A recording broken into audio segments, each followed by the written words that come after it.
up the minutes.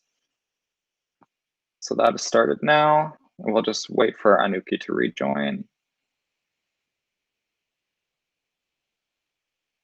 All right. Sounds good. So good afternoon, everyone. I'm going to call this meeting to order at 3:03 then. This pen's not working. 3:03. Okay, so before we get started, at the beginning of every meeting, we just like to do a territorial acknowledgement. So before we begin, I would just like to respectfully acknowledge that the SFSS is located on the traditional unceded Coast Salish territories, which include the Musqueam, Squamish, Tsleil-Waututh, Coquitlam, and Katzie nations. And unceded means that these territories have never been handed over, sold, or given up by these nations, and we're currently situated on occupied territories. And it's important to remember that, you know, as we're all working from home and working from different locations, we're all not working from campus, and so we're really all working from different lands. And just, I invite everyone to take a minute to recognize the, you know, the unceded land that we're all working on, and just remembering how privileged we are to be able to work and, you know, work, play, and do everything that we do on these lands. And, you know, before we begin, I'd just like to say, most of you probably realized we have some new members in the call today. We have our 6 new at-large members. So we'll go into a roll call of attendance, and each of them will get an opportunity to introduce themselves, and it's going to be great. And I'm really happy, and we're all really happy that you are here. I had an opportunity to meet with all of you last night, so it's really great. So I'm just going to go down the list of names on the agenda, and everyone has the agenda, right? I sent it out to everyone. All right, sounds good. So I will call out your name from the agenda, the list on the agenda, and please just say your name, your pronouns, and any access needs you might have. And access needs are things that we can do to make you feel more comfortable in this meeting, basically. So that could be anything from I have to keep my camera off for any specific reason, or you don't have to disclose the reason. I need to leave the meeting early. Can you please speak up? Really anything that we can do to make sure that you're able to experience the meeting to the fullest. So I'll start with myself. Hi, everyone. My name is Gabe. I'm the VP University Relations and chair of this committee. My pronouns are he, him, his, and my access needs are met at this time. We'll move on down to our VP External Relations.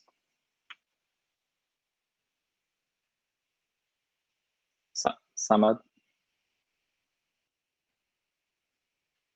is frozen. Yeah, he just All right, we'll circle back to Samad. We'll go down to our Faculty of Science rep. Hi, my name is Wei Chen. Pronouns he, him, his. My accent is on that. Thanks, Wei Chen. We'll go down to our Health Science rep.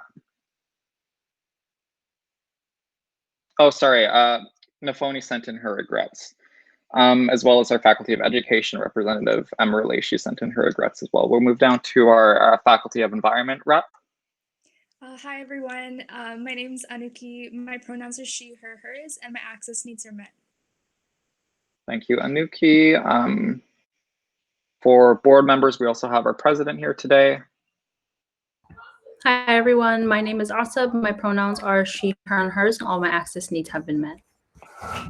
Thanks, Asab. We'll move into our student at larges then. So your names actually aren't on the agenda yet, but I'll just kind of call you as you appear on my screen. So I'll start with Helen A.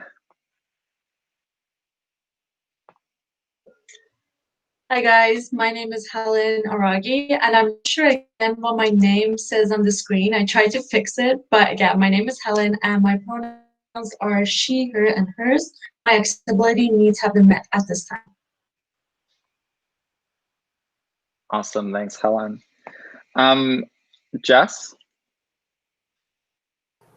Hi everyone, I'm Jess. I go by she, her, hers pronouns, and my access needs are met. Thank you, Jess. Paria?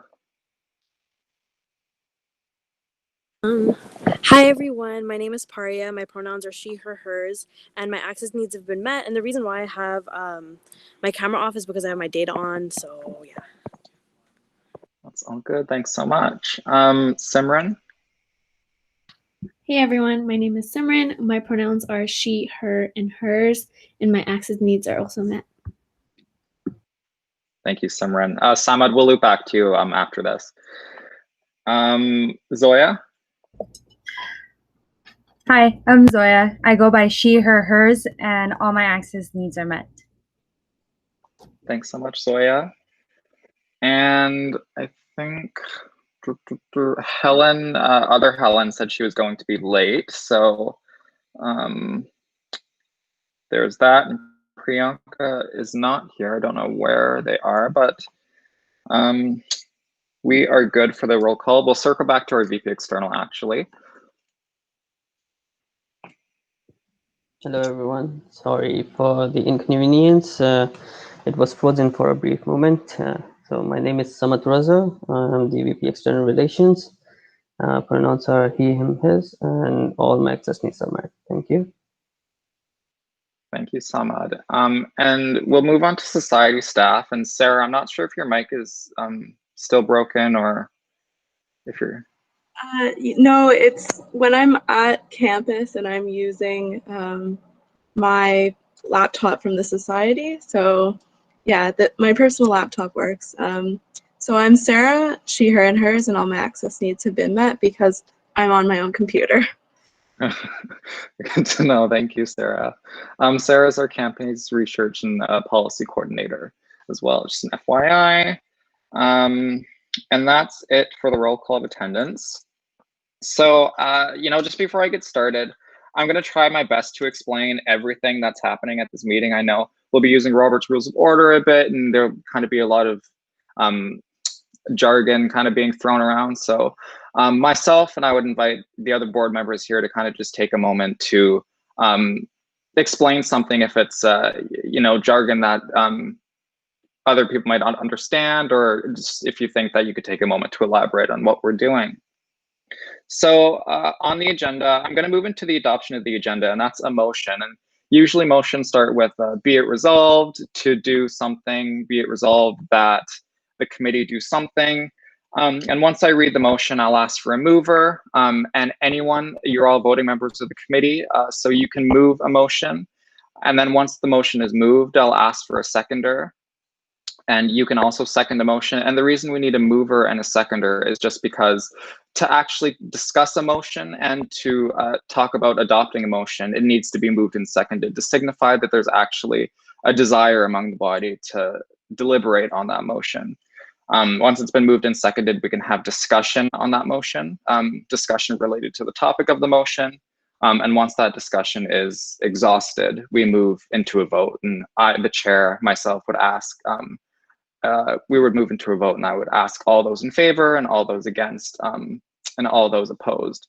When we vote, I usually do, the chair would seek unanimous consent, which basically means that voting through the online realm is very complicated. So the way we do it is I will seek unanimous consent, meaning I will assume that you're voting yes, unless said otherwise. And how you can tell me that you're voting against something or dissent, wanting to abstain, is by unmuting your mic.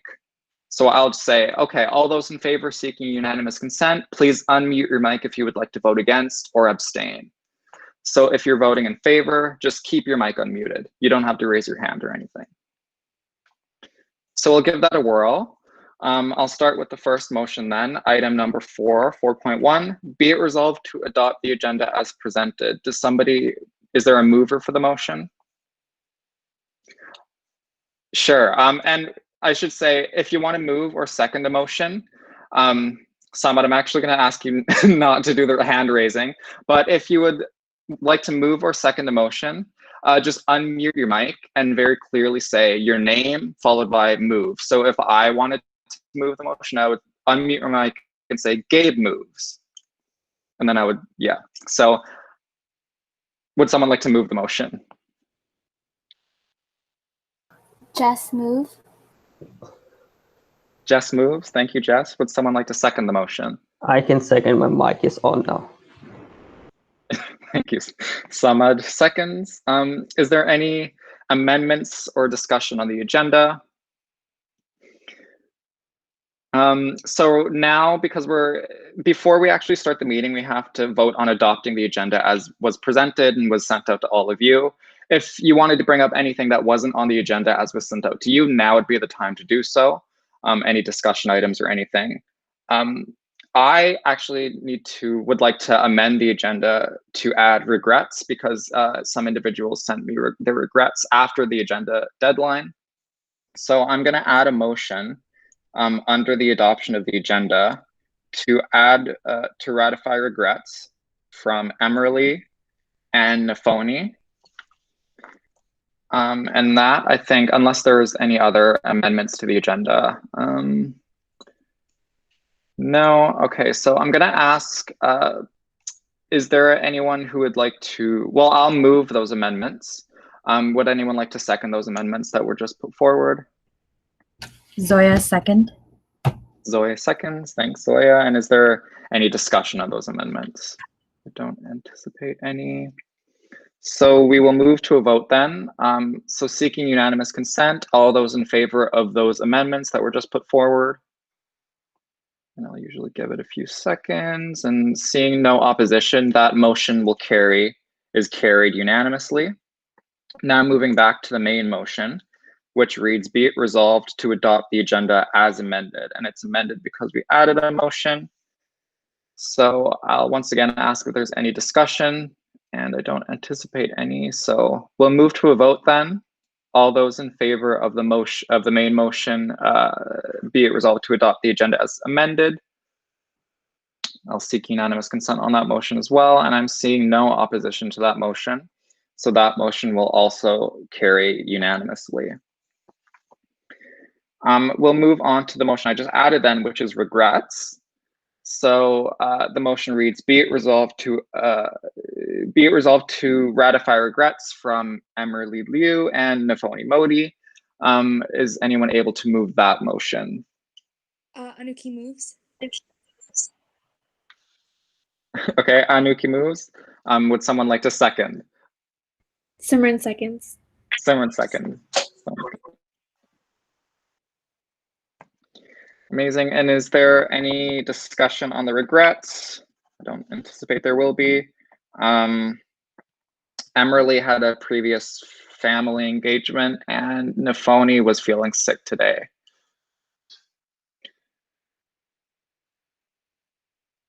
All right, so I will move on to a vote then. So seeking unanimous consent on the motion, all those in favor.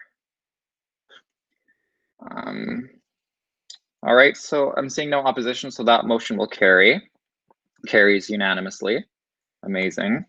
We'll move on to item, well, number 6 now, but number 5 on the agenda, matters arising from the minutes.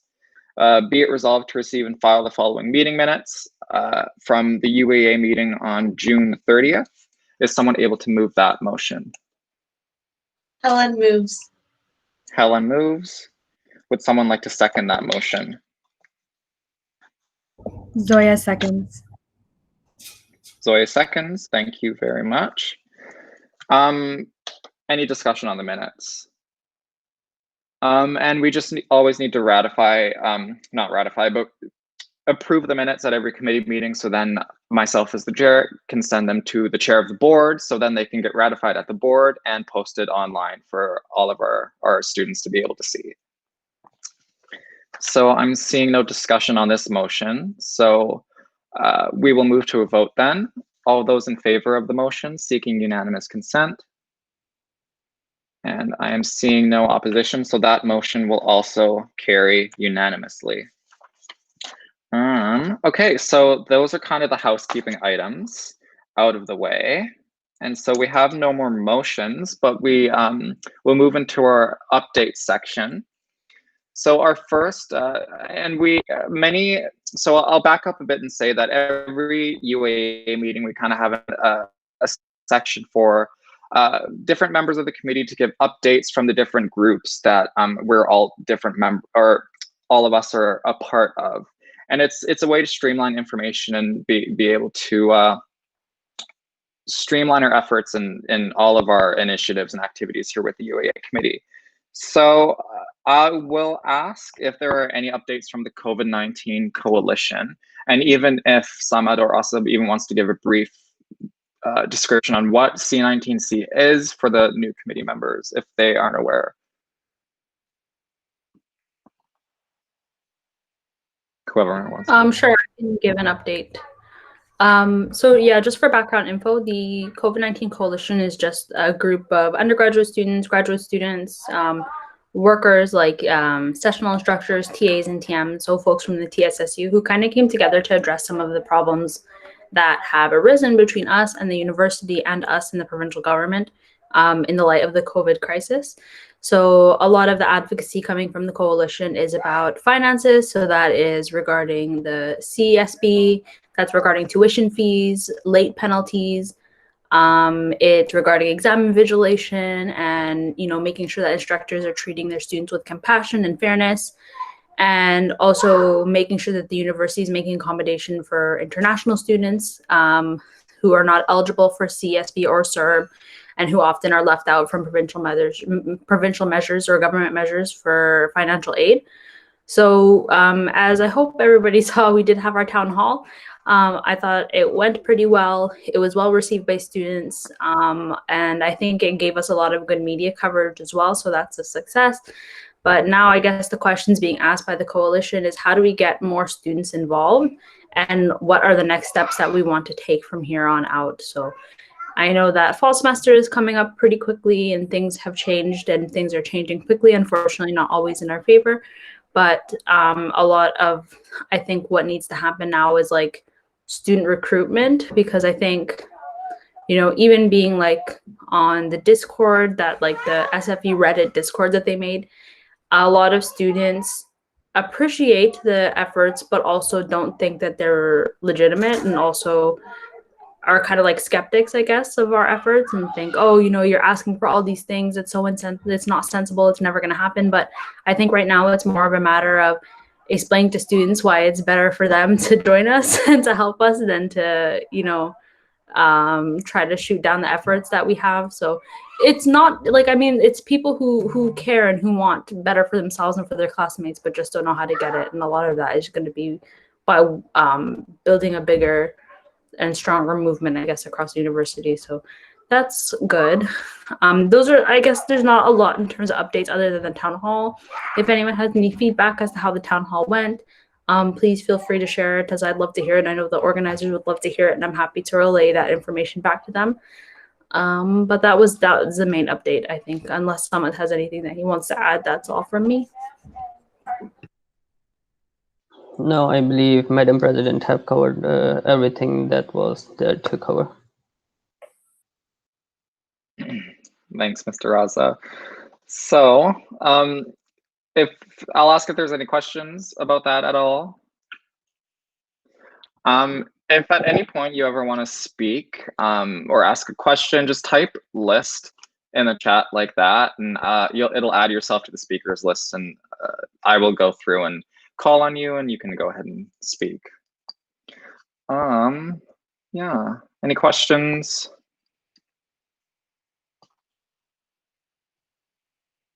Zoya, go ahead.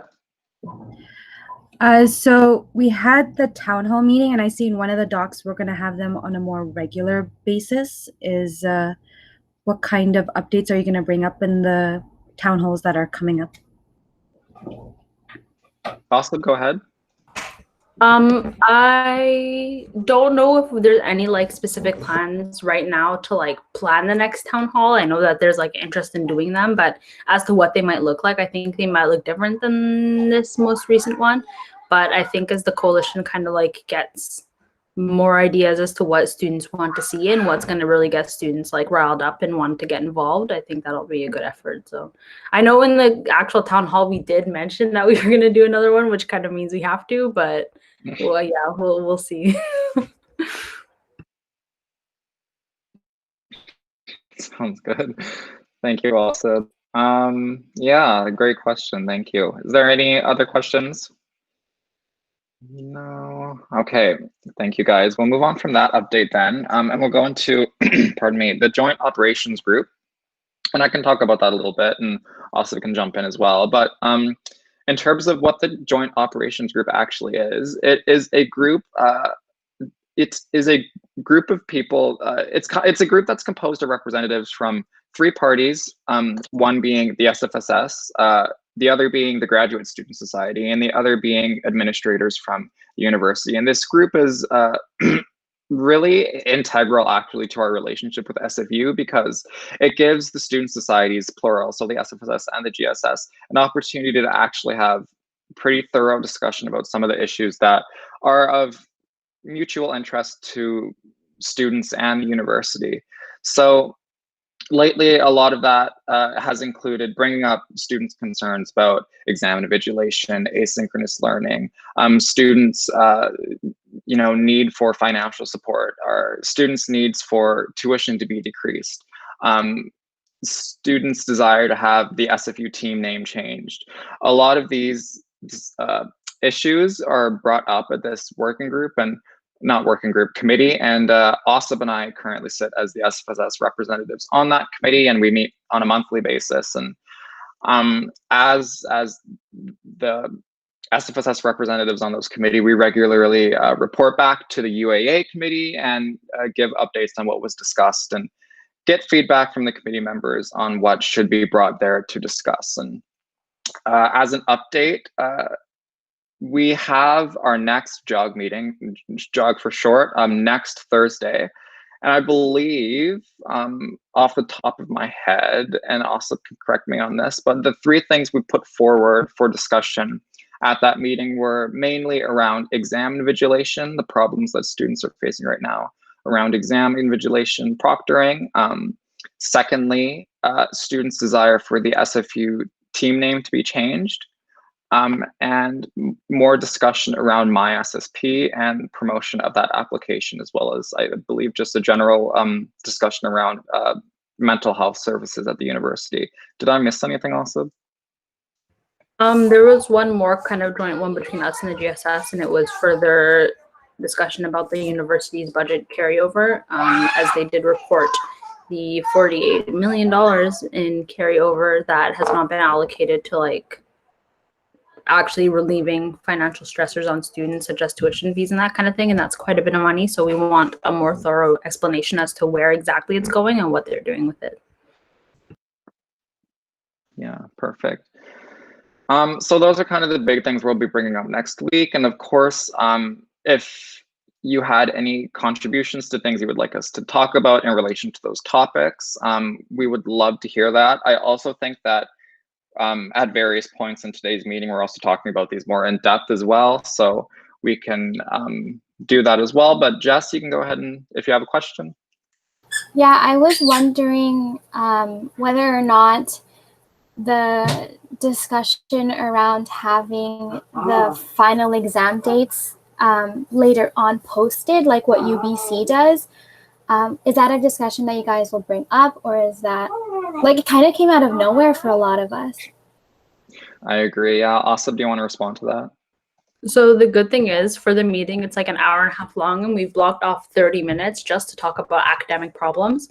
So I haven't heard a lot about the exam date thing, but if you have any information that you could forward to us so that Gabe and I can bring it, we're totally more than happy to do that.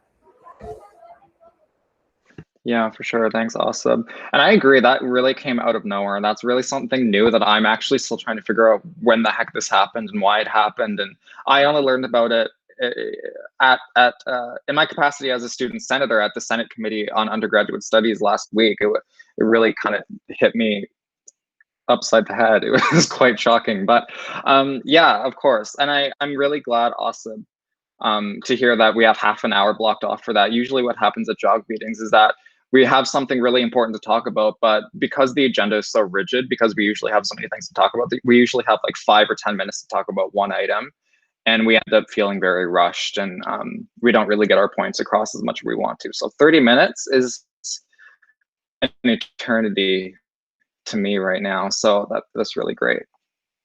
What's happening in the chat? Oh, exam dates are being pushed back. Yeah. Yeah, cool. So anything else on the topic of JOG? Awesome, sounds good. Samad, if you want to give an update on your working group on emergency response and student engagement, we have some exciting stuff. Oh, hold on a second. Helen, do you want to go ahead first?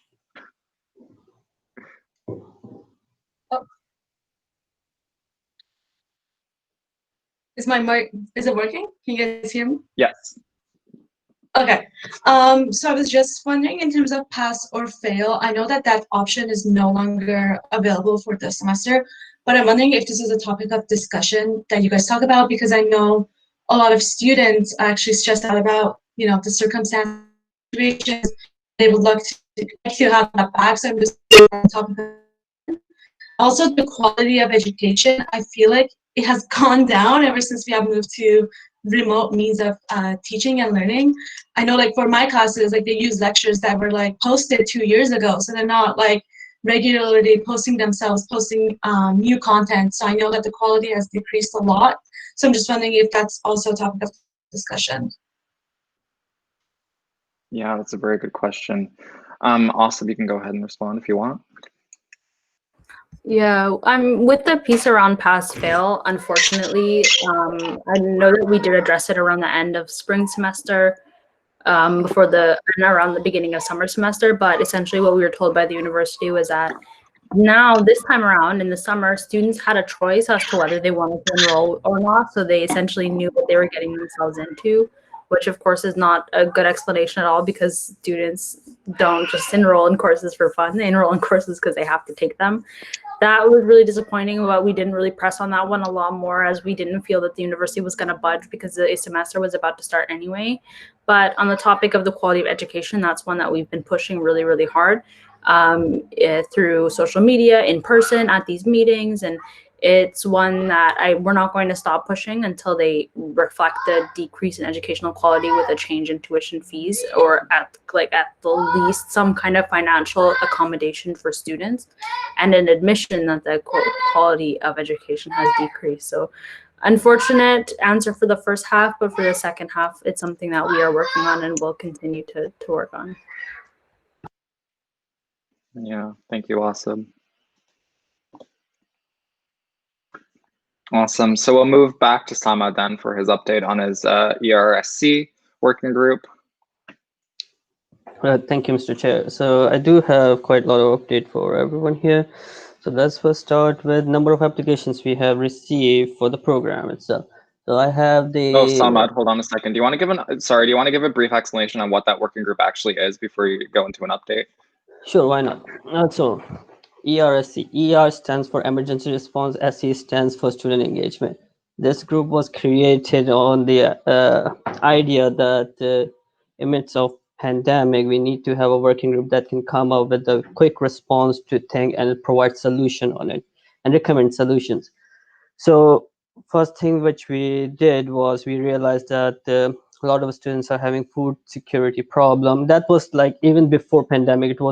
It was already like students were going through it, but like things just got worse because of COVID. So we started working on the idea of providing any kind of food supply or food stream that will benefit students.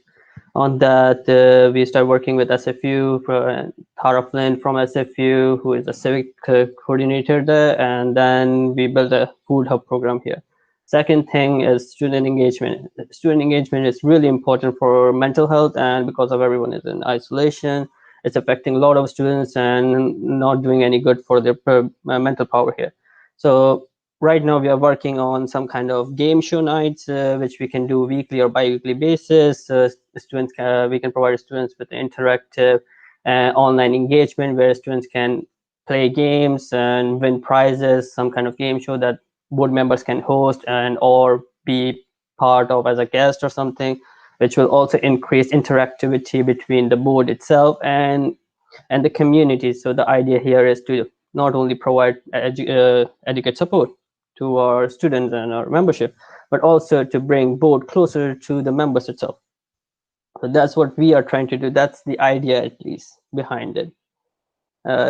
If anyone has any question on that, I will take it now. No? Seems good. Okay, so we have received so far 32 applications. Seems like someone has filled the application twice, so I will count it as a 31 application. Application will close tonight, so basically that's mean 31 people will receive their first dispatch of food packages next week on Wednesday around 12 p.m. People will start coming in, like the organizers will start coming in at 9 a.m. to prepare everything, and dispatch will start taking place from 12 to 3.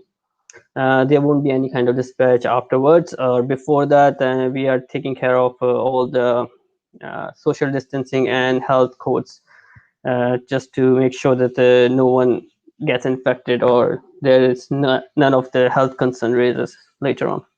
Right now, we are in the conversation with security and Max people, and there's a little bit of issue going on there since they recommend that we do it outside. But Tara, I had a conversation with Tara as well.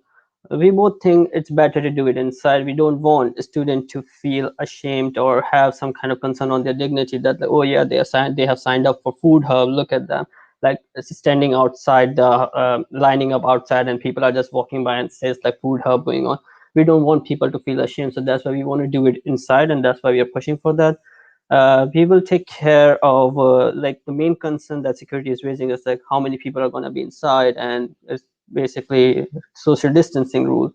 So we are making sure that like not many people stay inside, so we are trying to schedule it and figure out how that works. Simone, who is from Burnaby neighborhood, told me that she will send me a list of produce and food that they will be packing. After that, I received that, I will update everyone and probably will put it on our website as well. One or two things that I want to ask. I'm sure we have talked about it. It probably has slipped my mind because of other work. We have talked about fridge coming on campus and putting into our what's called forum chambers, and Simone will be the person who will be bringing the fridge. So I want to know, did we actually discuss it and everyone were on board with it or no? Because before I answer them saying yes, I want to just confirm it. From my memory, I believe we got a consensus that we were okay with it. If anyone remembers differently, Yeah, please. we wanted the fridge. Also, I was on the list. Can I just quickly go? Absolutely. Yeah, Samad, I wanted to offer a suggestion. What if you gave out masks in the beginning, like before people entered? So then like that's something they can take home as well, and then that will be like safer when there's people inside the room. Yes, so that's a really good idea. Yeah, we can look into that. And Tara is the one who is bringing in all the sanitization supplies and everything to make sure that everything is clean and safe. I will ask her that question if we're giving out or not. I believe Dipti mentioned that we have around 600 of SFSS branded bag, and I was hoping if I can use those to give out food, pack food in them and give it out. I don't want to use plastic bags because we are against single-use plastic anyway, and it's sustainable and it has SFSS branding on it. So if everyone is okay with it, then I'll just give yes to Dipti saying that yeah, we can use it because it's just sitting there doing nothing. Yeah, all right, so that's perfect, I guess. Any other questions on it? Oh, and one more thing. Wei Chen has volunteered to work with me on Wednesday when the Food Hub is happening. I have a UAC meeting from 10 to 12, which is really important, where we are making decision on UPass. That's another thing for ESC, but I won't be available in that time, so Wei Chen would be alone. So I'm hoping if anyone else is willing to come on campus and help us out with this program, no pressure whatsoever. We are really good, and Tara will be bringing volunteers, but like from board side to oversee while I'm not available for that time frame. Other than that, I was also hoping before I actually asked Tara and Simone this, I wanted to get feel how members are feeling. I was hoping to invite Katrina Chan, MLA Burnaby, to come on campus and show the support to this whole Food Hub program, because it's not just for students, it's for the community. We're doing for the community, so to show the support. And I wanted to invite her on campus and just do some kind of like a external relation work. So before I do that, before I contact Simone and Tara to get their consent as well, I want to know how you guys are feeling, and then I can do the contacting. Thanks, Ahmad. To respond to your first point, I was planning on being there on Wednesday for the food hub, so I can fill in for you if you need to go to your UAC meeting. And of course, others are welcome to come as well. But I'll go down the list. So Helen, you're first. Go ahead. I'm just wondering, sorry, what was the time again for helping out? So the program will be taking place from 9 a.m. to 3, but I will get the confirmed timing because right now we are still trying to figure out when all the organizers will be coming on campus, like bringing everything and then start packing. So Burnaby firefighters will be actually transporting the goods to campus. So we want to make sure everything is timely, perfect, and then I'll convey it. But right now it's 9 a.m. to 12 is the organizing, packaging and everything. 12 to 3 is dispatching. Thank you. Yeah, Samad. I'm just curious, Samad, how many volunteers do they actually need on like our side? They have not specified any kind of numbers, but last I was talking to Tara and she said, oh, they have acquired volunteers and they will be coming on campus and they have paid staff as well. So I'm thinking not many, to be honest, but like as we are partners now and SFSS is doing a lot of work and we need to be connected to our community. So I don't want to bring too many people either because of the whole social distancing and like health concern, but 3 or 4 from our side is good enough. Not too much. So myself, one, Wei Chen is coming, and Mr. Chair, you are coming too. So, and if Katrina Chen does accept our invitation, then I would like to invite Madam President to campus as well and just be there because she is the face of the whole society, and it would be a bit awkward if she's not there. Cool. Thanks, Samad. Wei Chen, you can go next. When was the date again? Sorry, I forgot. Like this week or next week? It's next week. The dispatch food hub is taking place next week, 22nd of July. That's a really special day for many reasons. Food hub is happening, starting off. UAC is finally making the decision. It's Mr. Chair's birthday, and biggest of all, it's my birthday too. So. Okay. Yeah. Yes, it's a very. I'm not against. I'm not against inviting Katrina Chen. And Anuki's mom's birthday too. Just wanted to give a shout out. And lastly, before I finish my talking, I really want to like just send a lot of appreciation and thanks to Dipti and Sindhu, who did really good job in organizing and helping out with the logistic, getting room ready, sending out emails and everything, and preparing wayfinders. And that was a lot of work and a lot of confusion was created. And because of them, it was all sorted out. So I really thank them and appreciate their work. Awesome. Yeah, I agree 100%. Yeah, is there any other final questions or thoughts on anything that Samad just discussed? I mean, Samad, I'm personally totally cool with you inviting Katrina Chen. I think it's an amazing opportunity. Just in the spirit of community engagement and collaboration. Yeah, were you raising your hand? I believe like because we are now good for food hub program, I want to start focusing our energy on a student game show. So game show is still like we haven't developed anything. We still have like an open Google Docs that we are trying to fill out and plan it. So anyone want to jump into our working group and help us organize game show, please feel free, just message me afterwards and I'll add you to our Discord channel and also into our list and everything. Okay.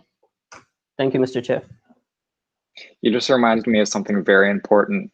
The board of directors, we have a Discord server that we use, and we have different channels for all of our committees, including UAA. So actually this afternoon, I'll try and get the invite sent out to all of you and make sure that you're part of that UAA committee channel, because we do have a lot of discussion in there about various things between meetings.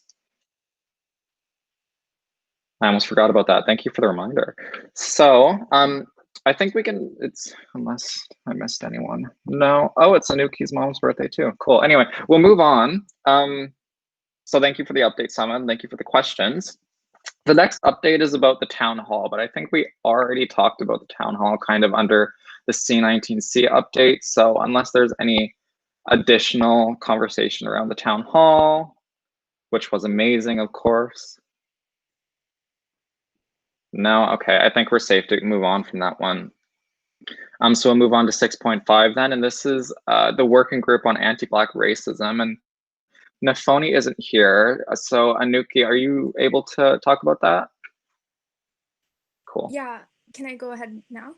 Absolutely, yeah. Okay, cool. Yeah, so basically, should I just explain for people who don't know? Yeah. Yes, please. So a student reached out to Emerly in the beginning about implementing mandatory anti-racism courses at SFU. So then Nafoni and I wanted to start a working group on that, and the student who reached out to Emerly also joined. Her name is Jasmine Peachy. She's a PDP student in like the Faculty of Education. So they already wrote a letter to their dean and everything, but we want to see if we can like implement that more school-wide.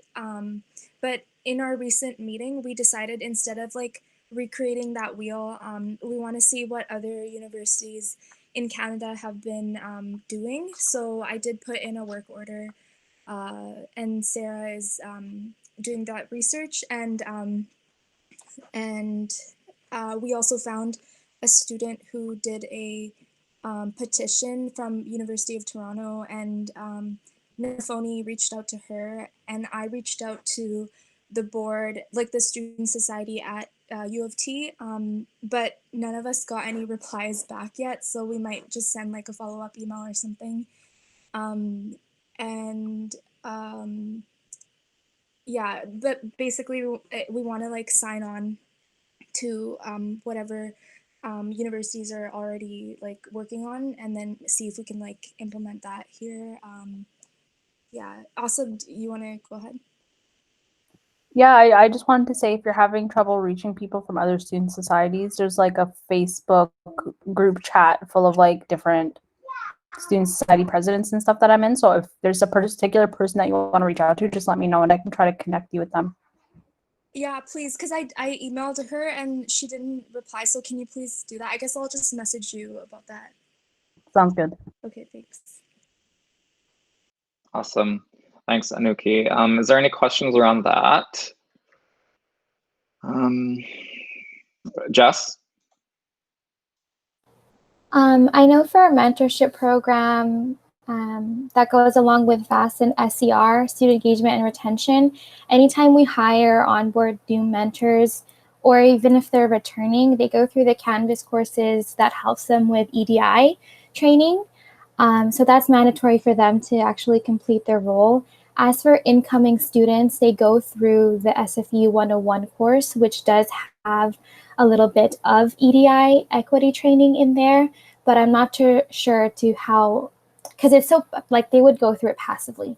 So in what ways can we make these courses or Canvas courses interesting, or what about already present students who are not incoming, who are not part of our mentorship program? Can those courses affect?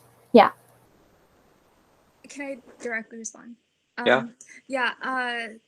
So yeah, I'm not sure if you're able to like access the working group Discord if you join the Discord, right? Like, can she? No one's on the Discord yet, yeah. Oh, okay. But once you do, would you be able to like link the information of that? Or you're welcome to join our next working group meeting.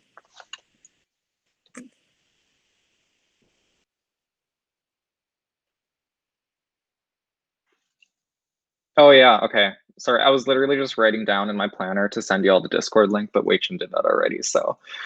Yeah, just save that, and then after the meeting, you can go in and try and join that. I see Zoya literally just did that, so that's great.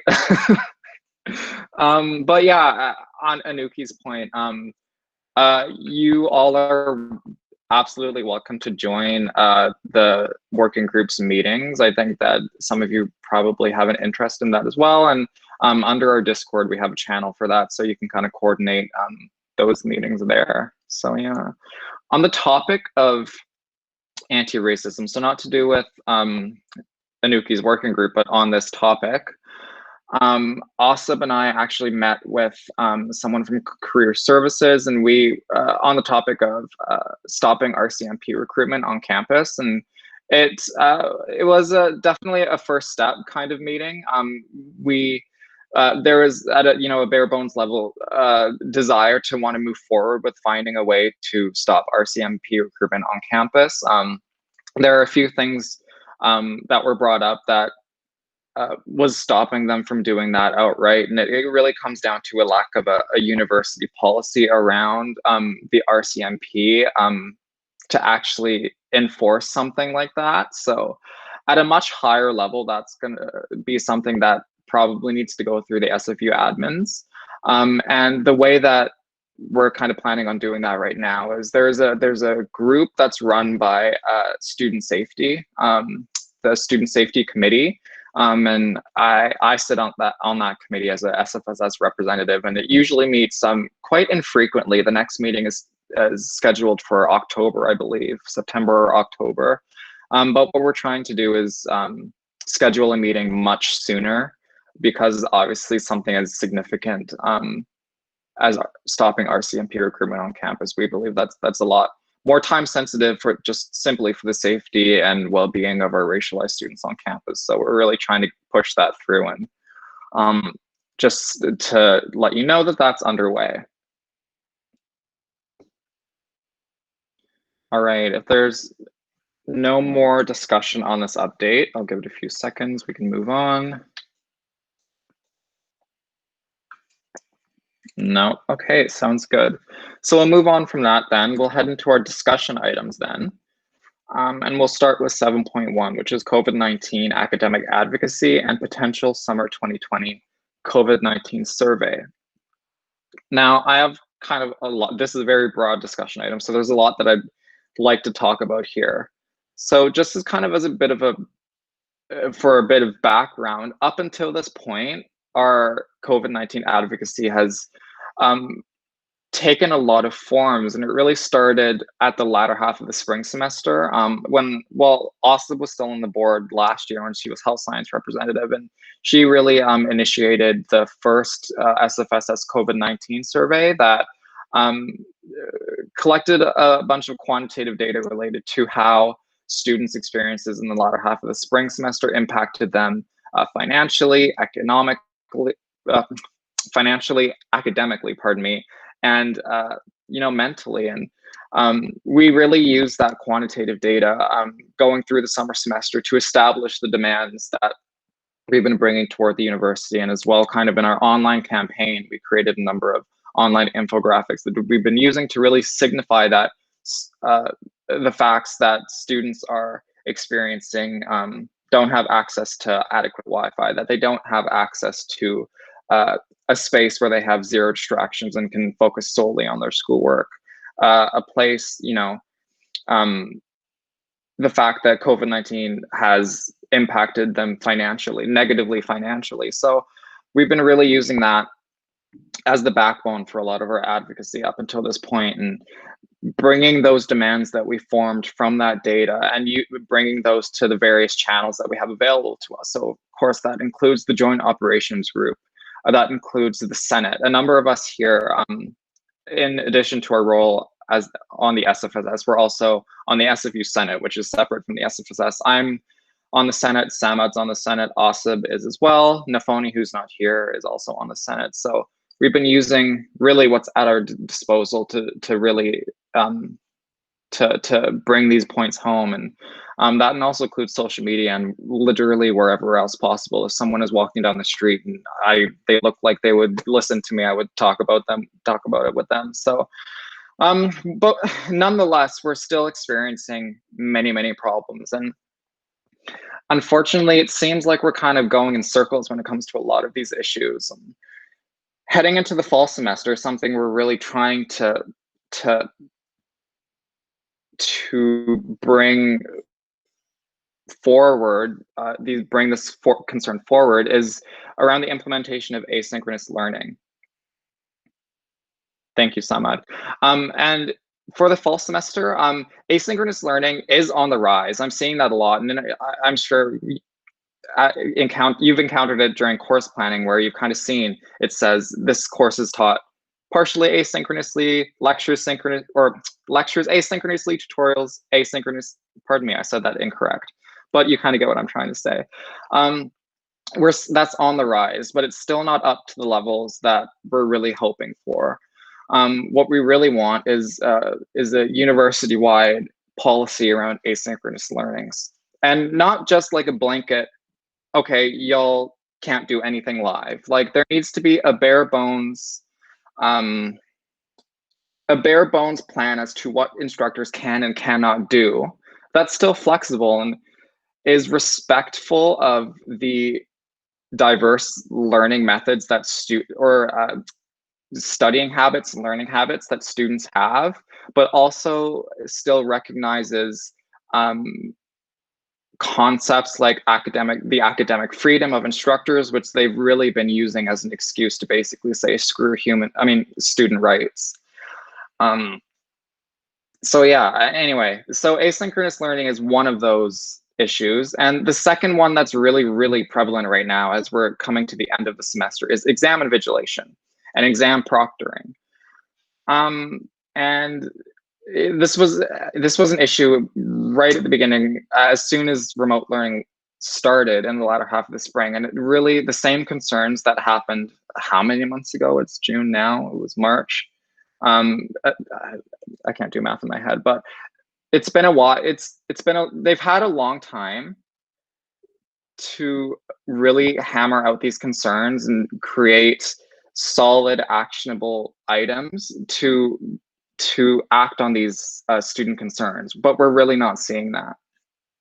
I'm gonna stop there for a minute. I do have some more to say, but I want Jess to go ahead and ask her question. Just a comment. I know with CAL, say I was a student in CAL and I applied for the program and I used it for exams. I heard that a student came up to me and that the day before the rest of the class had to take their exam, it was just the student themselves and the person from CAL, in which the camera and mic would be on.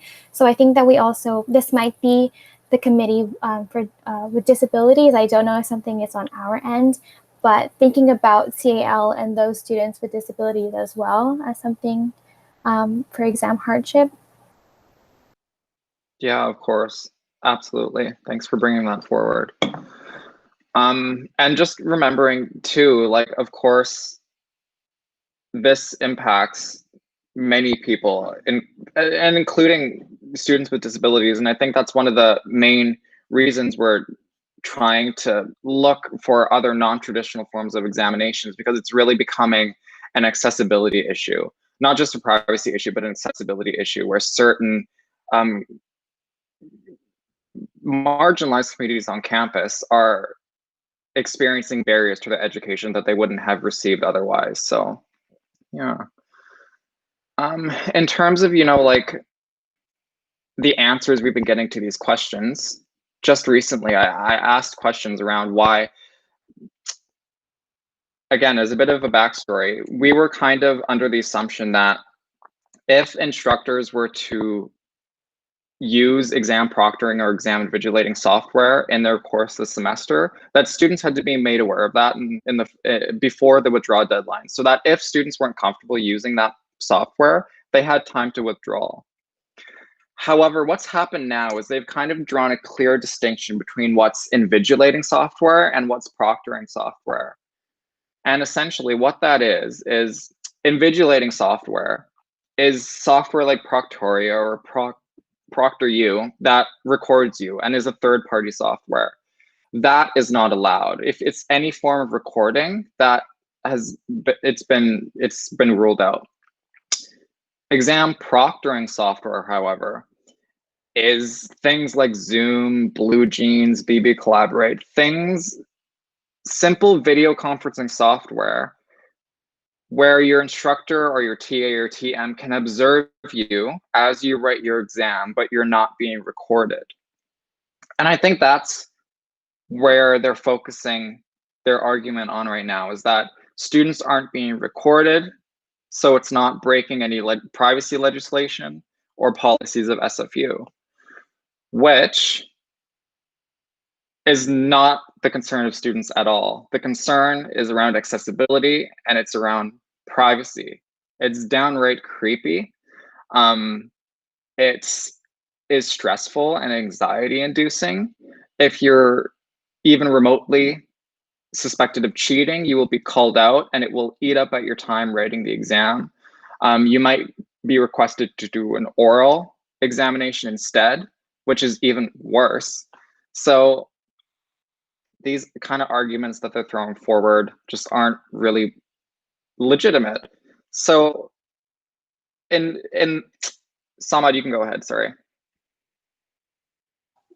Regarding the Zoom and invigilating, the argument they are creating that it's just invigilating, it's not really proctoring, and that usually happens in the examination hall as well. TAs and professor walks around and all, but like it's still, it's just it's very different.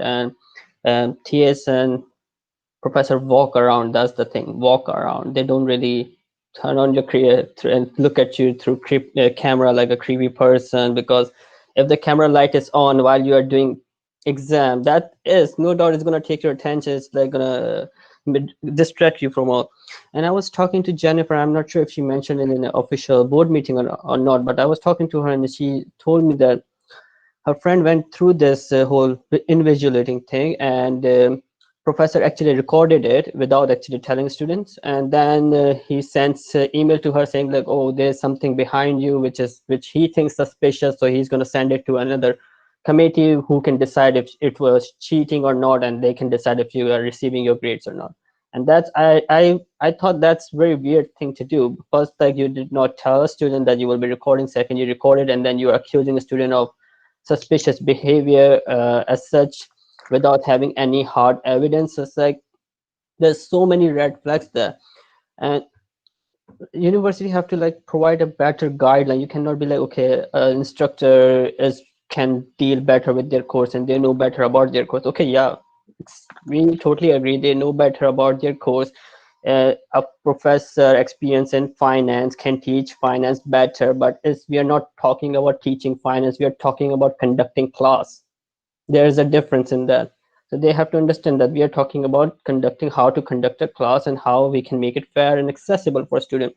What they are talking about is like they are experienced more in their course, and I totally agree with that. I'm no experience in finance, my professor is, so I respect that person for teaching me finance, right? But like if something is not accessible, then it comes down to class structure, which is university's responsibility to maintain. That's the basic argument I'm trying to create here, which whatever response I'm receiving, I really don't feel like is adequate enough to reason or to make argument strong on their side. If it was a debate, they would lose, but I don't think they really want to go there. Well, that's just it. The opportunities that we actually do get to pressure them for legitimate answers are very limited. So we don't actually get the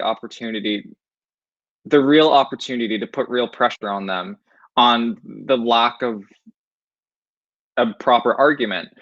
And, at this point, myself and Asib and Jennifer as well, we're basically receiving concerns of students in regard to exam invigilation.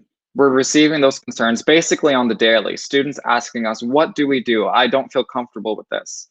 Asking us to email their professors on their behalf because they're too uncomfortable to ask for accommodations.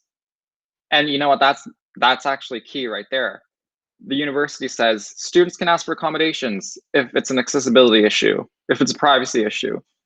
Well, accommodations don't always get met, unfortunately, is the true reality. So we're getting overall, we're getting a lot of conflicting messaging. Just this past week, I got an email from a student who very suddenly this semester was told they needed a webcam for their course, for their midterm. The first midterm, they didn't need a webcam and a video and to use Zoom, but for the second one, they did. And so I had to email their professor and ask them, hey, what's this about?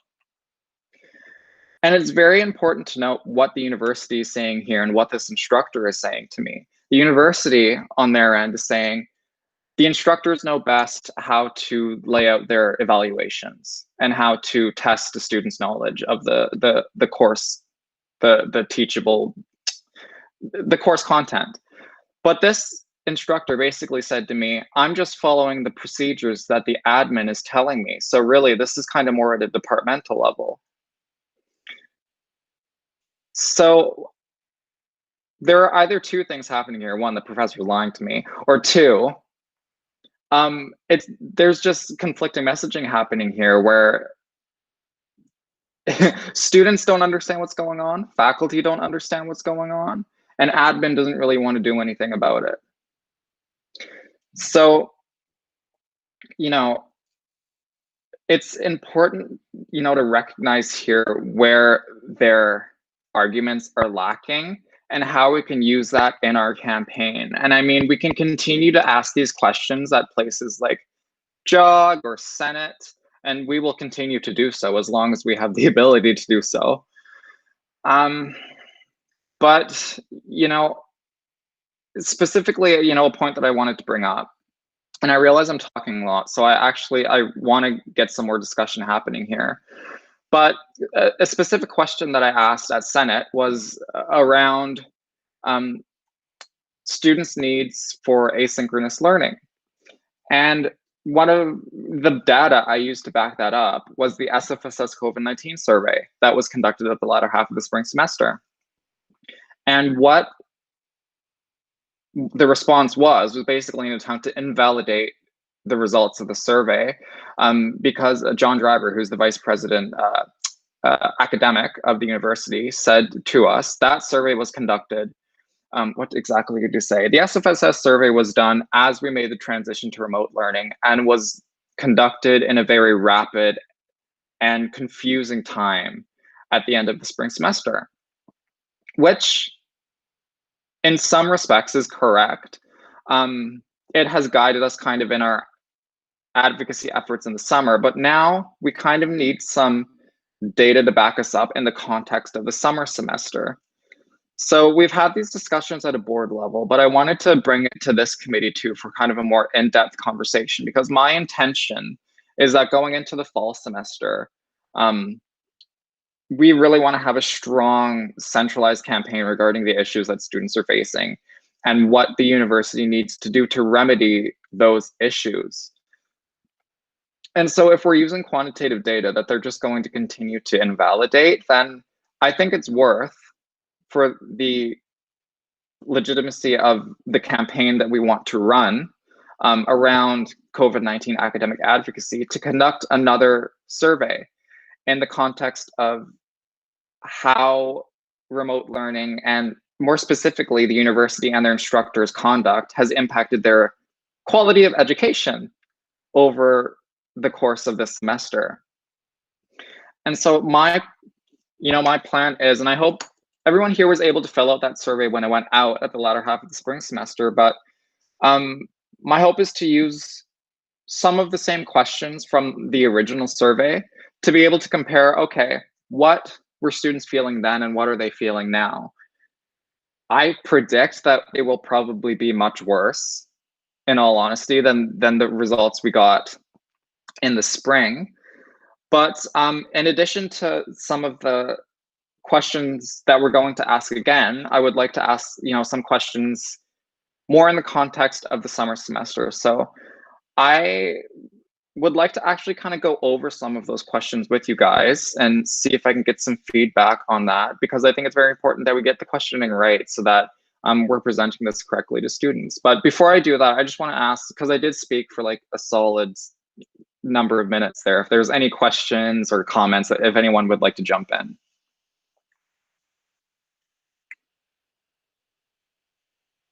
All right, cool. I'm going to share my, oh, Wei-Chen, go ahead. Yeah, like I think like we at this point we're like we know how the university is and how the admins are now. Like yeah, it's important we do the survey to get like feedback and data as things or changes continuously, especially in the summer. Also thinking ahead of like, okay, how do we turn this campaign into an action? How do we put more pressure on the university? Because you know, we like it's gonna play out the same way if we do the same thing over and over again, which is survey, bring it to them and job, bring it to the center, and they're just gonna deflect and like come with excuses, ignoring our data and saying this and that. So we need to escalate in the campaign against the administration to make them feel the public pressure to need to act on it and do something. Because otherwise it's just, yeah, they're just gonna put blame on someone else. Like at the earlier job meeting, they blame some exam, like I don't know if it's invigilation or whatever, but like on TAs. So like they're trying to pit us against each other, but it's the administration that we're fighting against here. Thank you, Wei Chen. Helen, you can go ahead and welcome to the meeting. I see you were able to join us, so welcome, Helen, and you can go ahead. Thank you. Yeah, first of all, I just want to say thank you again for letting me pop in late. I'm sorry I was a little bit later than what I expected to be. I thought I'd be around in 3:30, but my interview went a little bit longer than that. So just trying to catch up with everything that's going on. I may not give a perfect answer or like suggestion right now, but what Wei Chen was saying about, you know, this routine of like survey, get the answers, show it to the administrative bodies, they knock it down, you know, and that routine keeps going on and on and on. I don't know, could an open letter as well maybe escalate? For instance, like the whole issue with webcams, right? Webcams and professors just being downright creepy about it. Like this is students' like private lives, like at the end of the day. And, you know, the camera is literally our portal to like exposing what's behind us, and we should be safe when we're learning, right? So if we wanted to as well, depending on you know what you think Gabe and everyone else does, but maybe even an open letter to campaign an open letter and gain student signatures, aka signatures are a medium of student voices, just to show the university it's not just the SFSS, you know, the keen individuals joining the SFSS that want to get the message out. It's the entire student body as well. So that's just a suggestion, I'd say. Yeah, thanks so much for that contribution, Helen. And I'm definitely open to exploring the idea of an open letter. And I think that if we're thinking about where we want to head, what we need to really drive home is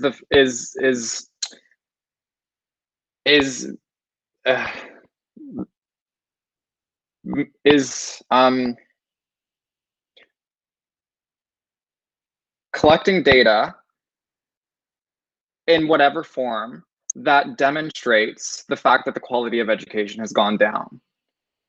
And of course, like you said, I don't want to get in this cycle where we're just collecting data, presenting it, collecting data, presenting it, because that's obviously not working. But we need some method to show that the quality of education has gone down. Here's why. This is what students want. Okay, given the fact that the quality of education has gone down, it's not a question. Given that fact, what are you going to do about it now? What do students want to be done about that? And the thing about our first survey, I think, is that we took that quantitative data and made demands out of that data based on what was there.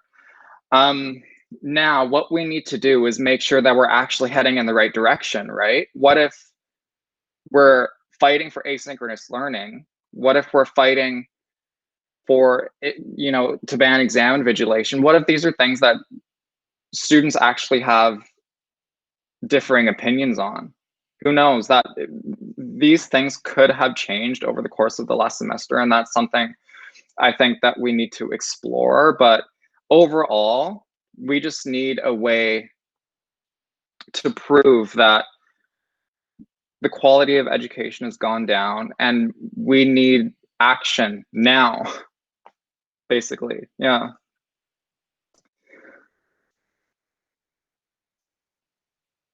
So, yeah, Simran, go ahead. I was just going to talk about student evaluations. I thought that was one place where I would kind of have an opportunity to discuss like my instructor's performance, I guess, and quality of education in terms of like their adaptability to remote learning. But then after doing a little bit of like research, I saw the form that they're planning to use. I can link it. I just found it. And I don't know if like all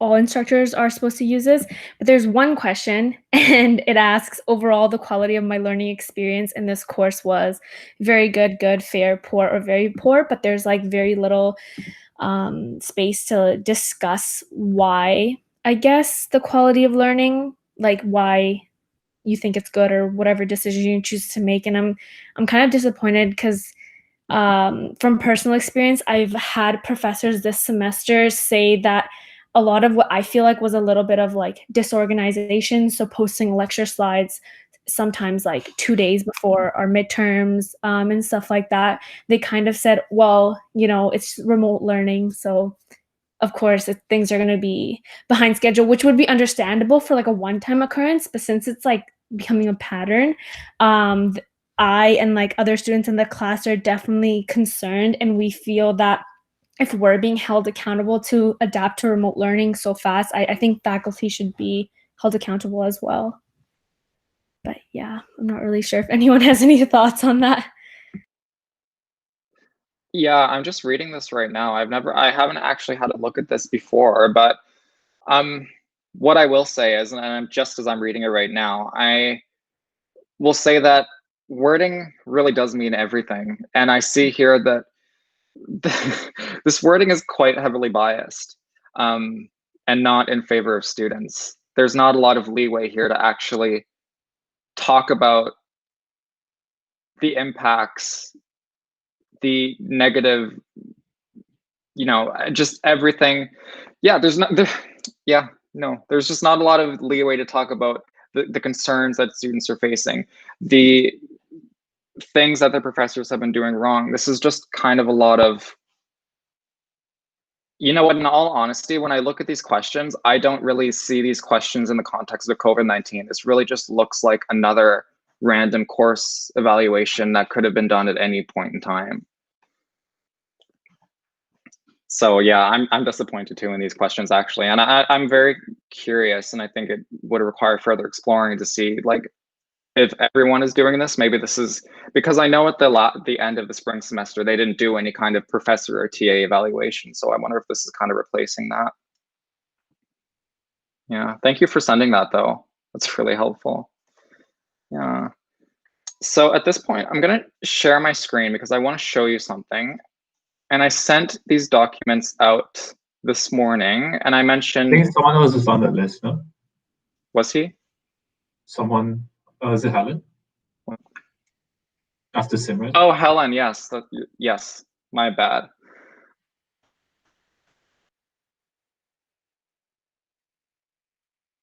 We can't hear you.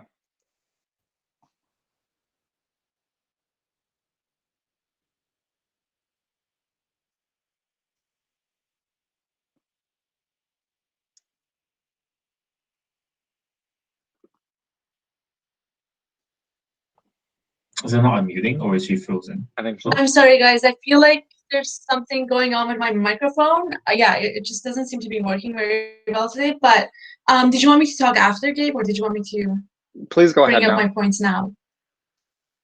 Here, Okay. I'll actually stop. So I just had a couple of kind of like, sorry? Oh, okay. Please go ahead. So I kind of had a couple of questions. First, I'm wondering like how much power do professors themselves have in terms of when it comes to issues like this? So for example, can professors decide themselves that they don't want, you know, students to be recorded when they're writing exams? So how much power do they have? Like how much say do they have in this? And actually, we faced the issue in one of my classes where we thought that it was very reasonable for a professor to make an exam open book, but she made the questions extremely hard. So she said, you know what? So she was assuming that we were going to cheat. So she said, what I'm going to do, because I don't want you guys to cheat, is that I'm going to make an open book. But the questions were extremely hard, and the amount of time that we had, it was like 2 hours, was not even enough to get through half of the questions.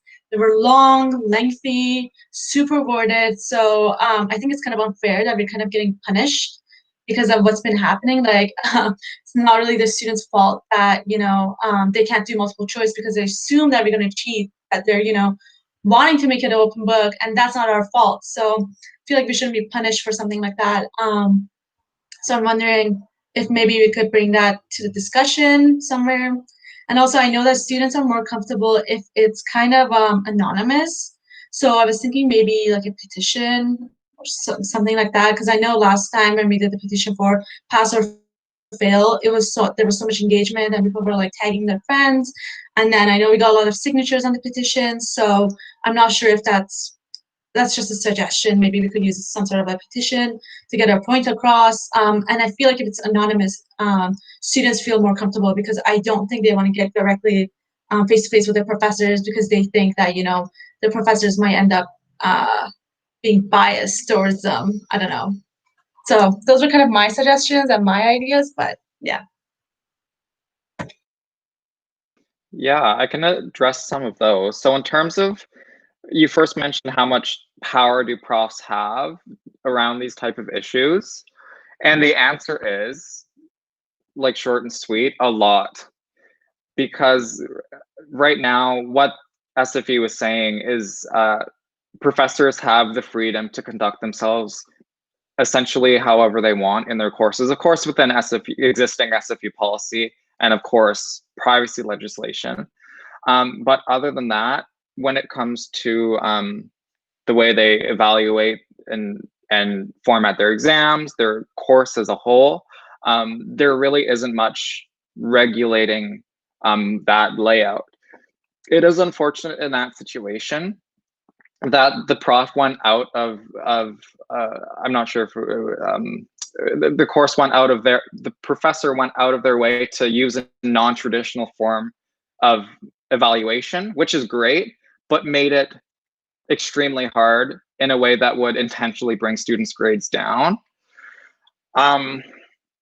There are, you know, and this is something that really needs to be explored more, I think, by SFU, because there are many, many, many, many different forms, non-traditional forms of evaluation than the traditional final exam or the traditional midterm.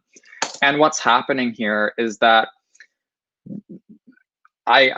from my point of view, we're trying to continue operating the way things were in a completely different environment, and that they're just not compatible with each other at all. So really trying to bring home the fact that we need more non-traditional forms of final exams in our classes is really, really key. Wei Chen, do you want to go ahead? Yeah, like I think, like, you know, profs has like a tendency, like quite a lot of prof tendency of, like, you know, sticking to the traditional way and traditional method, and, like, you know, like with cheating and stuff like that. It's like in the real world, like when you go out and actually graduate and you start working in the real world, you're not prevented in collaborating with other people. Like that's just not how things work in the real world. Like, you know, after you graduate, that's not how it works. There's no one invigilating you. There's no one making sure you don't cheat or whatever. Like, you're allowed to collaborate people, right? And I think, like, this is kind of what we're fighting against, of like challenging the traditional way of thinking, like tests is the best way to evaluate someone's capability and learning. And yeah, it's discouraging like collaboration between peers and colleagues, and that's just very unrealistic of how the real world works. And if you go like PhD program, you can get, you know, help from other PhD candidates and whatever, right? And, you know, just you have to make sure, you know, there's no plagiarism and all that. Like, sure, you know, you credit them, you cite them, and all this stuff, right? So like it's just like, you know, profs not being adaptable to the changing, like, you know, going online, like Gabe said, and also like challenging the traditional ways of education, I guess. Yeah, thank you, Wei Chen. Helen? I just have a quick question. I didn't have time to really look into it that much. Wait, by the way, can you hear me? Yes. Okay, awesome. I put my headphones in. I was like, is this frayed, the headphones? I don't know. They were working weird last time. But anyways, I didn't have time to look into it that much, but now heading into the fall and the summer kind of being like the guinea pig test trial semester of how we're gonna, do asynchronous learning, online courses and whatnot. Do we know if SFU departments, are they working on like putting out some kind of like notification system, for example, like through Go SFU, to display which courses can be taught asynchronously and which ones can't be taught asynchronously, just for the sake of like maximizing student grades as well? Because that's another thing that students are they're concerned about, is their grades, their GPA, right? So they want to be able to invest their money, their tuition. Not everyone is privileged enough to have a scholarship or their parents pay off their tuition. Not everyone's privileged enough to have that. So we want to notify students as well where to invest their money to maximize their education, maximize their utility while studying and getting good grades in courses that will allow them to be successful. So I'm not quite sure if departments are doing that right now. I don't know if you have, or anyone else here has any knowledge on anything like that. Well, first, I just want to ask a clarifying question. When you say like which courses can or cannot, do you mean like which courses have decided they're running this way or they're running that way? And will that be displayed on Go SFU? Is that the question? I guess so. That's what I'm kind of asking, like, or more towards like, do we know if departments are making that effort to decide which classes can be and should be taught asynchronously, or which courses have the capacity to be taught asynchronously and still allow the student to be successful? Because there's some classes, for example, Gabe, you and I were both political science students. Paul 201 online, a quantitative course using R, and you need to be in the room in a laboratory to fully understand how to code. And, some of us are good at it, some of us aren't good, but professors, departments, they should be treating their courses in a way in which all students have the full capacity to be successful in it. Why run a course when for example, some students, only very, very small fraction of the students in the course, they will get it right away in some courses, but then the large majority fraction of it, those students will not necessarily get it right away if they don't have prior experience to it. You know what I mean? So Yeah. Our department's making that effort right now to decide what courses can be taught asynchronously for next semester and what shouldn't be, and are they going to make it available on Go SFU, on their department websites, their Instagram, social media, whatever, to let students know, hey, this is what you should take to be successful during COVID-19. You know what I mean? I do. It's a very good question. And my first instinct is to say that it really depends on the department, because I have heard, like, for example, the political science department, I've heard, and I don't know if this is true, but I've heard that 90% of courses in the poli-sci department are asynchronous. So I think it really depends on the department. And I think that there is a lot, I don't really know the powers or the influence that departments have over the structure of the courses within that department. It's worth exploring, and I think we should explore it. Right now during course planning, though, I know that if you're course planning and you're on my schedule and you're trying to put together your schedule, it will actually tell you, for the most part. I think some courses, it doesn't always show up, but it will say for the most part, like, for example, like lectures will be asynchronous, but tutorials will be synchronous, meaning you'll have recorded lectures or some other kind of asynchronous method of course delivery, but you have to be there for tutorials in order to have that one-on-one aspect with your TA, which is like a kind of a hybrid model of asynchronous and synchronous learning. So in short, I don't know, but I think that it's one of those things that it really depends. And yeah, sorry, someone else was on the list. I don't know who it was, but Anuki, actually, sorry, you can go ahead. Yeah. I was on the list to just speak on to what you were speaking on. Yeah, on my schedule, there was like some issues. I don't know if everyone like saw that, but basically, with at least like with environmental students, and including mine, the courses, like the actual lectures, wouldn't show up on my schedule. Only some of them would, but then their tutorials and labs would show up. Like you said, those would be synchronous, and I'm assuming it wouldn't show up on my schedule if it's asynchronous. So I feel like those classes are asynchronous, even though it didn't say that on my schedule. It's just like not popping up on my schedule. Yeah. You're probably right. Yeah. Yeah, Helena, I hope I was able to answer your question. And it's kind of a complex one, so yeah. Yeah, no, you did, Gabe. Don't worry. I just wanted to put it out there, like if it's something that UAA, you know, to try and preserve the academic integrity and honor of students, you know, we want to make sure that they're successful. Bottom line, we just want students to be successful. So if there is a way at some point during our campaigning period that we can do something to keep the departments in check of making sure they make students successful in whatever way they can, then, you know, that's something that we can put our utility as UAA towards, like put our energy into that, you know, keeping the departments in check. Because if they're saying that spring 2021 is going to be online, you know, we as students, we're going to have to expect high standards. We're going to have to set high standards for our departments. You know, it's not a game anymore.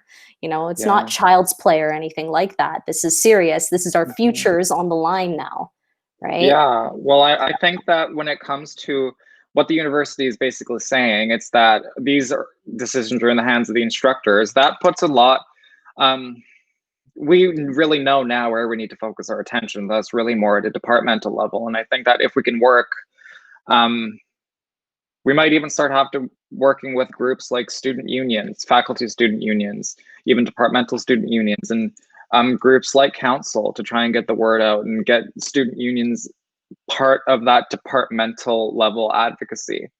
I do kind of want to try and reel back this conversation slightly, because on the topic of putting out a campaign and how we want to do that, I heard a few ideas, and I condensed it down to kind of 3 ideas that I was hearing. I put out the idea of doing another survey, which we talked about at the board, and there was appetite there to do another survey. And there kind of seems to be some here, depending on how we go about it. There was the idea of doing an open letter, which students could sign on to really mobilize support there. And there's also the idea of a petition, which is kind of the same thing, but yeah, I want to hear opinions on kind of which route you think would be the most effective to go down and how it will contribute and help our advocacy efforts. Anuki, you can directly reply. And sorry, just to mention, star just means I want to directly reply to that point. So list is I want to bring up a new point. Star is I want to directly respond. So you actually kind of supersede everyone else on the speakers list.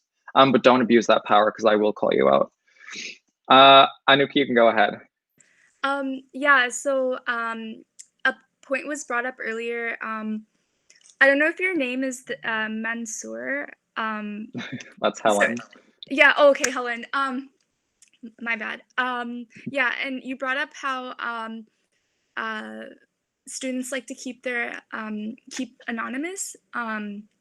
So a petition might like help keep that like let students be anonymous, and because with like with the open letter, you would have to like sign your name on, and it would be like more open and like public. So it just depends, but that's what I think. Sorry for the background noise, but yeah.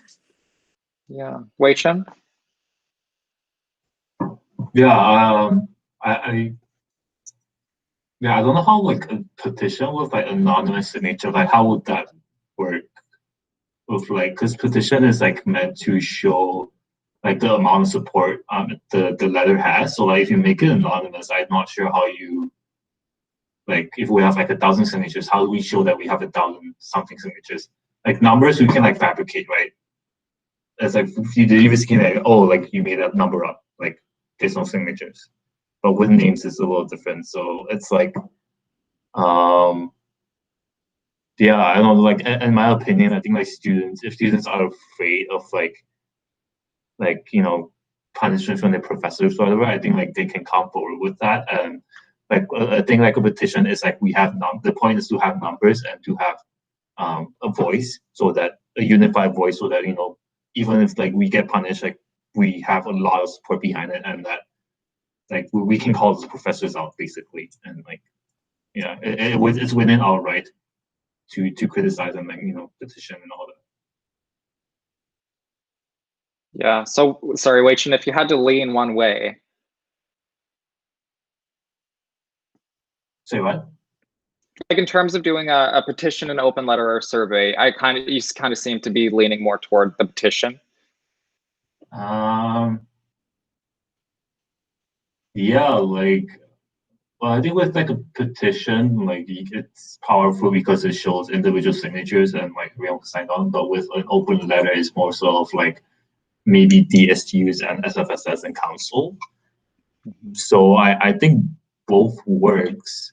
Like I don't know, maybe we can do. I'm not sure if that's too much, but either way, I think it's both are good. But maybe leaning a little bit more on the petition. Okay, thank you, Wei Chen. Helen, I think you were next on the list. Yes.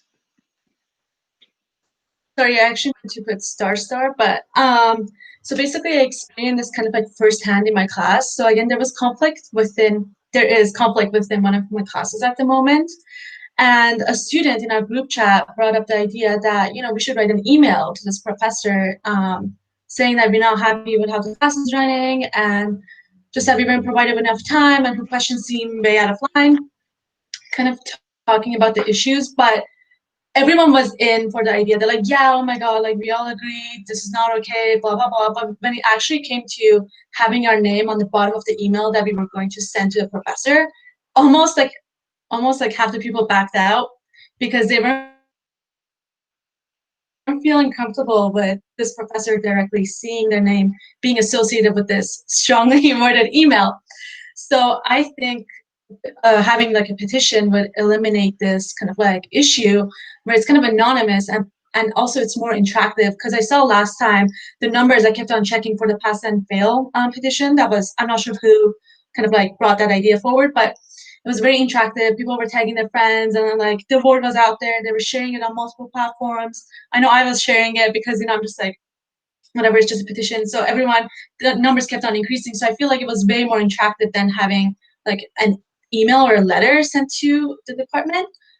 But yeah, that's just my opinion, because like I saw firsthand how people were backing out as soon as they found out that their name was actually going to be on the bottom of this email that we were going to send to this professor. So that's where the idea kind of came for the petition.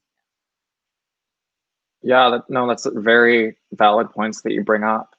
Anuki, I let you go, and then I actually, sorry to single you out also, but I want to hear your opinion as well. Anuki, go ahead. Yeah, so I think, yeah, Jess, like you brought up the SFU clan petition, that was done on change.org. And like whenever I sign petitions, it gives like an option to not display your name.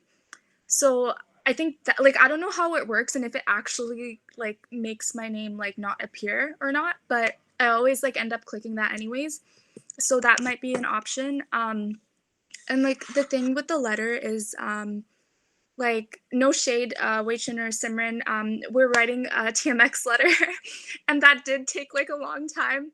Like that's it, like just because like we want to because of the nature of it, we want to like make sure we don't make any mistakes and stuff, and like put like a lot of effort into it, so we are taking a longer time to do that. But depending on like on how fast we want this open letter to go out in time, maybe before fall or whatever, right?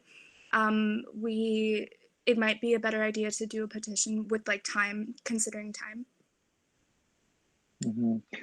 Well, just to kind of put it out, just as an FYI, when I brought the idea of a survey, the plan was to do that at the end, kind of like at the end of August, kind of between the summer semester and the beginning of the end of the fall semester and the beginning, what did I say? The end of the summer semester and the beginning of the fall semester. So then everyone's kind of wrapped up and had a wholesome, full experience of the summer semester and how that impacted them with their final grades in hand, but not too late. So then we start getting first years looped into the results, which would kind of skew it a little bit. No shade to first years, but of course. And what happened in the chat here? Yeah, so yeah. Asab, I want to ask you, because of course you did do the survey in the spring. You kind of spearheaded that. What would your opinion be in terms of either doing another survey or an open letter or a petition? What format do you think is ideal for this situation? I think that the numbers provided by the survey like really add to the legitimacy of it, because I mean, when you've got 10% of students responding, you can't really deny the facts that we bring to the table.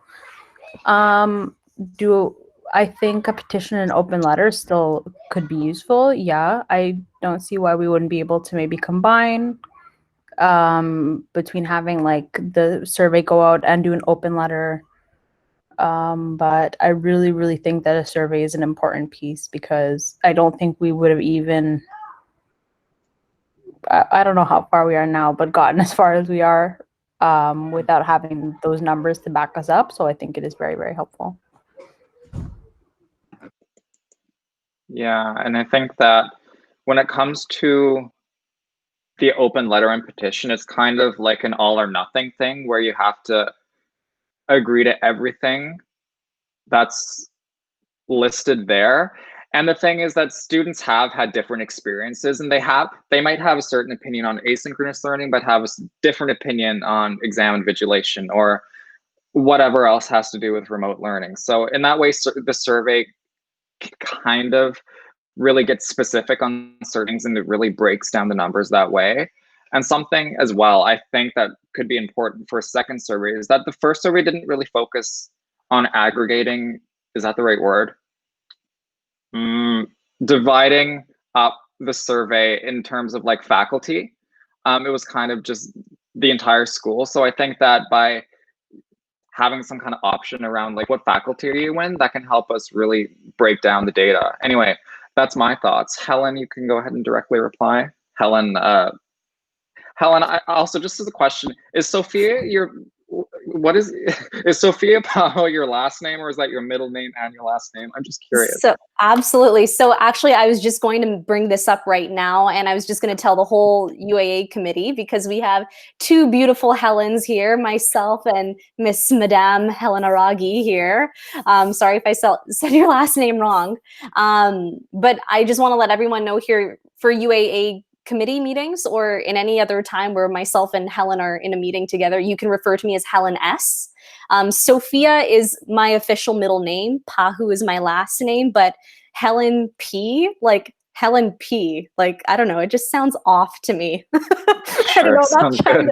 Thanks for clarifying that, Helen. Yeah. Don't want to sound dirty or anything like that, but you guys can call me Helen S or Helen Sophia. I'm more than happy with that. So yeah, does that clarify? Yes. Yeah. Yeah. Okay. Amazing. And just to directly reply to what Asab was saying about numbers and the potentiality of either using a petition or an open letter, I do want to show my support for doing a petition and survey together. The survey is good to get data out, pump out data, see who's responding, see like what portion of the undergraduate society is actually, interested and wanting to, discuss more about the issue. A petition is good too, just to, whoever does want to anonymously sign or not sign, it's a good way for mobilizing the issue forward, bringing the issue to light on campus, you know, giving its existence. I think maybe for the open letter though, let's say we do the survey and we do a petition, we send it up to the administrative bodies, we see like, hey, there's a significant portion, a cohesive portion of students that are concerned about this, you should do something, and the administration, they knock that down, like they strike it out and they do nothing about it. That's when an open letter would I think would be more beneficial. Like for instance, in the chat, I was just saying how SFS's council just did an open letter and published it regarding changing the athletics team name from SFU Clan. We know the history behind it and everything. The only reason why we're doing an open letter now is because the issue for changing the team name has been on the backlog since 2017, and SFU has done nothing about it. That's why we're doing an open letter now, to like give it, like what Gabe was saying, an all or nothing kind of feel. So for this issue, we're not really at the all or nothing stage yet because it's so brand new. But maybe later down the road, if SFU is doing nothing about it, then maybe the open letter would be a more powerful tool to get the message across. But yeah, point being, I'm in for petition and survey. Wonderful. I'm seeing a lot of support for this. So I'll just kind of ask, like, just kind of doing an informal poll, I suppose you could call it, of the committee. And we can kind of do this like a vote. So does everyone like the idea of doing a survey plus petition? I'm totally in favor of doing this as well, just to say. And it seems like there's a lot of support for that, so we can begin working on that. So I'll just kind of ask, like, by consensus, that seems like something we're good at. I'm seeing lots of head nods, lots of thumbs up. That's great. Okay.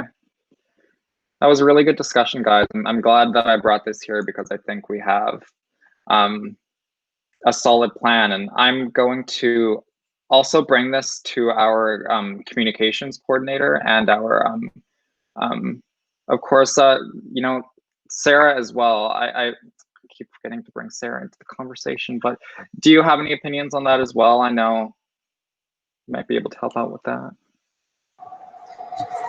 Yeah, I think the purpose, what you're trying to do is really get the attention of the administration. So, you know, it's hard to say for sure what really will get their attention, but it doesn't hurt to have as many things as possible out there.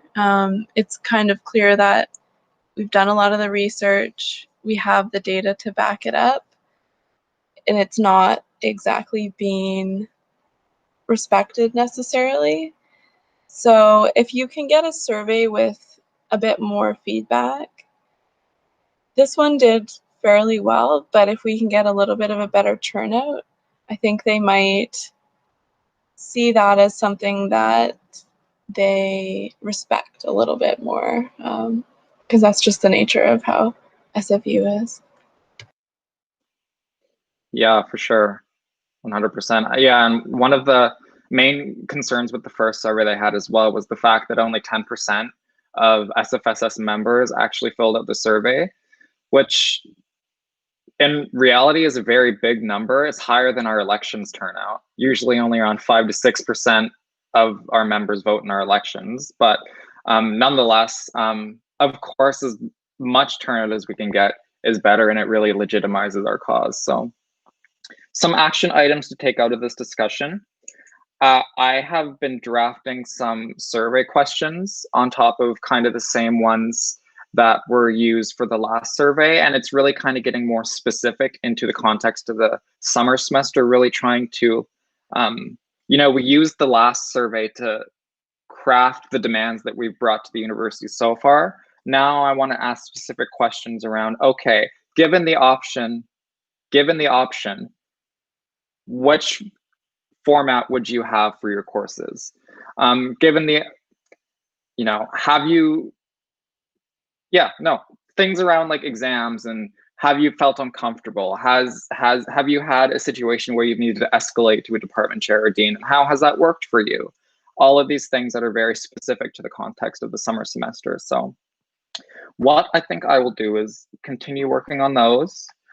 I might even create a Google Doc and send it to the members of the committee, and we can work on that together over the next 2 weeks and get that going. We have a lot of time to really make this something solid if we're planning on sending this out at the end of the summer semester. So yeah, we have a lot of time to work on that and really kind of get this right, and also begin sorting out the logistics of a petition as well. Yeah, I think we had a really fruitful discussion today. I'm super happy. That's one of the best UAA meetings this year, I think. I love it. So I'll ask, because we're running close to the end of the meeting here, if there's any kind of concluding thoughts or statements to conclude this discussion item.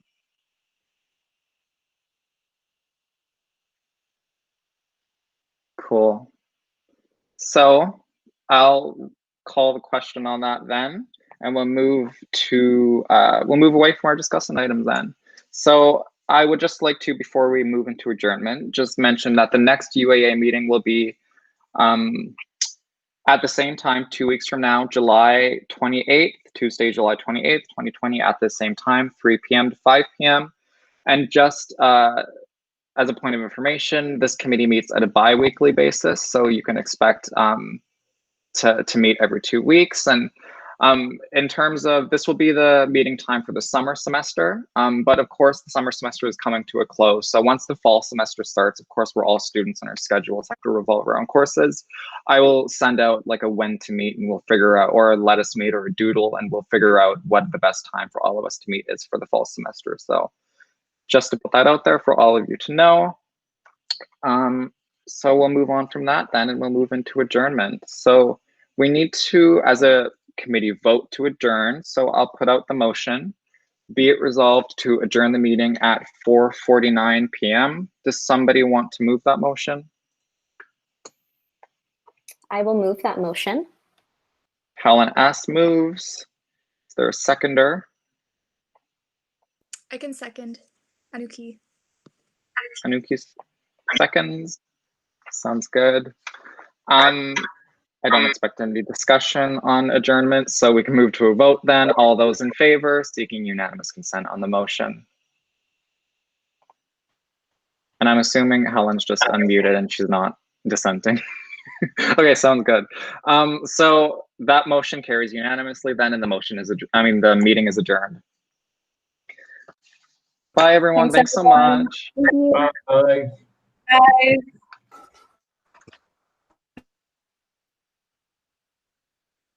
Gabe. Hi. Hi. You need to respond to me when you can.